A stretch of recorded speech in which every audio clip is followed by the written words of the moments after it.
अस्सलाम वालेकुम व्यूअर्स। कैसे हैं आप सब? उम्मीद करता हूँ सब खैर आफियत होंगे, अल्लाह शाद व आबाद रखे।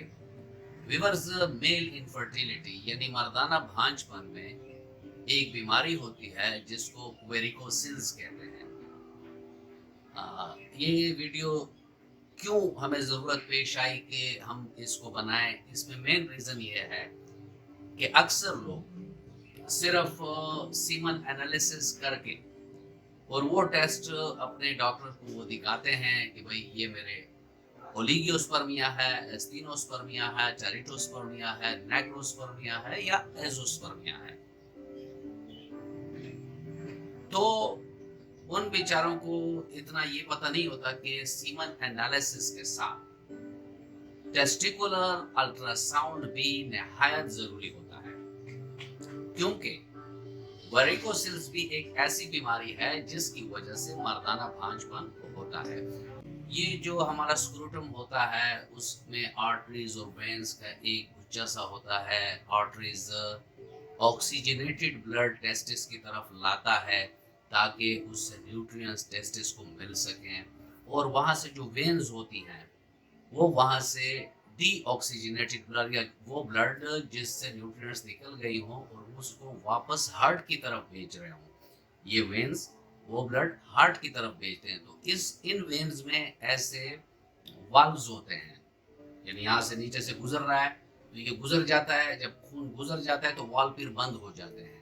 वेरिकोसिल्स के पेशेंट में क्या होता है कि ये वाल्व प्रॉपरली बंद होते नहीं है, तो ब्लड की जो फ्लो होती है वो फिर नीचे आ जाती है, यानी वॉल बंद होते नहीं है प्रॉपरली, तो ये फिर नीचे आ जाते हैं, जिसकी वजह से इन रगों में उभार महसूस होता है। इनमें बाज औकात नीलापन आ जाता है, बाज औकात इसमें दर्द भी होती हैं और एक खिंचाव का एहसास भी होता है। तो ये सलीस जुबान में वेरिकोसिल्स का डेफिनेशन है। ठीक है, वेरिकोसिल्स के ग्रेड कौन से हैं? जीरो ग्रेड भी होता है, उसमें सिर्फ अल्ट्रासाउंड से डिटेक्ट हो सकता है, बाकी फिजिकली आपको इसका पता नहीं चलता। जीरो ग्रेड वेरिकोसिल, फिर ग्रेड 1 होता है, ग्रेड 2 होता है और ग्रेड 3 होता है।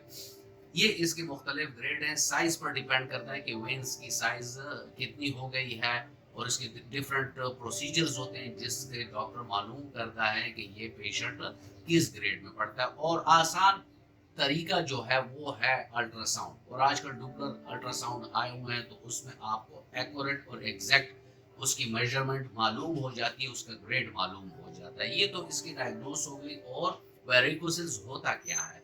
अब वेरिकोसिल्स की वजह से क्या क्या हमें अलामात दिख सकती हैं?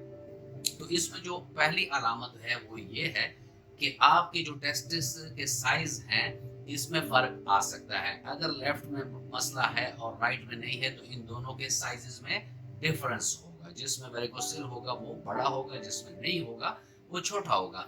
और ये रगें आप अगर ये ग्रेड 2 और ग्रेड 3 में हो तो आप हाथ से भी महसूस कर सकते हैं, और जब आप इसको हाथ लगाते हैं तो ये पेनफुल भी होती है।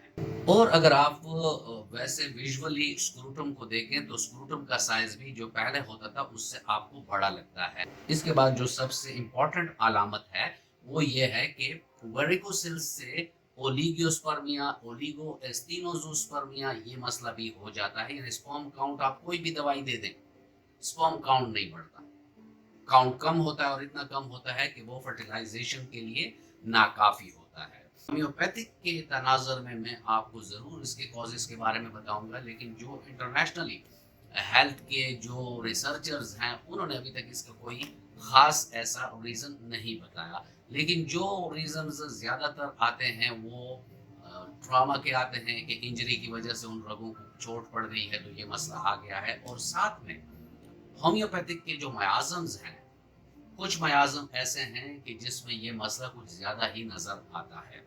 मैं आपसे डेफिनेटली इस वीडियो में जिक्र भी करूंगा अपने पर्सनल एक्सपीरियंसेस के, हम क्लिनिक में इन मरीजों का किस तरह लुक आफ्टर करते हैं।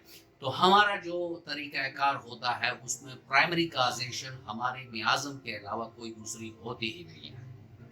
हम पेशेंट का मायाज़म नोट करते हैं, सूरा, सिफिलिस, साइकोसिस, कैंसर, ट्यूबरकुलर, जो भी मायाज़म पेशेंट का आता है उसकी बूस्टर डोज। और बूस्टर डोज मेरे पास व्यूअर्स ने पूछा कि ये बूस्टर डोज क्या होता है। तो ये होता है कि ये 50 एम या सीएम की ताकत में होता है, और हम ये करते हैं कि पहले दिन 2 खुराक देते हैं इनको, और सुबह नाश्ते से पहले अगर ड्रॉप्स की शक्ल में हम दें या गोलियों की शक्ल में दें या पुड़ियों की शक्ल में दें तो हम वो 2 देते हैं। तो वो डोज जो होता है वो सुबह नहार 5 मिनट के वक्फे से, यानी एक डोज ले ली, फिर 5 मिनट बाद दूसरी डोज ले ली, उसके बाद 1 घंटा हम उसको कहते हैं कि आपने नाश्ता नहीं करना, सिर्फ पानी का इस्तेमाल ज्यादा कर दें, और उस दिन हम कोई दवाई रिपीट भी नहीं करते। फिर हम आते हैं सेकेंडरी काजेशन पर। सेकेंडरी काजेशन में हम देखते हैं कि अगर इंजरी का मसला है तो उसमें हम फिर आर्निका पर जाते हैं, आर्निका इन पेशेंट को देते हैं। और अगर उसके बहुत ज़्यादा मस्टरबेशन की वजह से ये मसला दरपेश हुआ है तो स्टेफिसाइगेरिया उसमें बहुत ज़बरदस्त मेडिसिन है वेरिकोसिल्स में। लेकिन अगर आप ये कहना चाहें कि वेरिकोसिल्स के लिए वो कौन सी ऐसी 2 अद्वियात हैं कि जो आप इसको रिकमेंड करते हैं या उसके बारे में आप बताते हैं कि इनका इफ़ेक्ट बहुत बेहतरीन होता है, तो वो 2 अद्वियात हैं। हेमामिलिस 30 ताकत में 2-2 कतरे सुबह दोपहर शाम मरीज अगर लेता है तो वेरिकोसिल्स और वेन्स की जो डिस्टर्बेंसेस हैं वो हेमामिलिस से बहुत बेहतरीन तरीके से ठीक होते हैं। इसके अलावा बायोकेमिक साइड में एक मेडिसिन है और उसको कहते हैं कैलकेरिया फ्लोर। कैलकेरिया फ्लोर भी एक ऐसी रेमेडी है कि जो वेरिकोसिल्स में इंतहाई शानदार रिजल्ट्स रखती है। फिर ऐसे पेशेंट आ जाते हैं कि उनको हाइड्रोसिल का मसला भी होता है और साथ में वेरिकोसिल्स का मसला भी होता है। तो ऐसे में एक दवाई को याद रखें, वो है पल्सटीला 30 ताकत। अगर आप 2-2 कतरे 3 टाइम ऐसे मरीज को आप देंगे तो इससे भी मरीज बहुत जल्द सेहतयाब हो जाता है। होम्योपैथिक में आप कभी भी सेल्फ मेडिकेशन ना किया करें, क्योंकि अगर आपको ओलिगोस्पर्मिया आ रहा है वेरिकोसिल्स की वजह से, तो वो जो आम मेडिसिन होते हैं स्पर्म प्रोडक्शन के, वो मेडिसिन इसमें नहीं आएंगे। इसके कुछ और ही मेडिसिन हो जाती हैं कि अगर वेरिकोसिल्स की वजह से उसकी ओलिगोस्पर्मिया का मसला बना है तो उधर मेडिसिन जुदा हो जाती है। और अगर कॉज और सिम्टम्स के मुताबिक दवाई नहीं होगी तो फिर लोग इसी तरह कहेंगे जो वो लोग अक्सर कहते हैं कि होम्योपैथिक का तो कोई असर ही नहीं है, हम तो 4 महीने से खा रहे हैं, 6 महीने से खा रहे हैं, हमें तो रिजल्ट ही नहीं मिल रहा।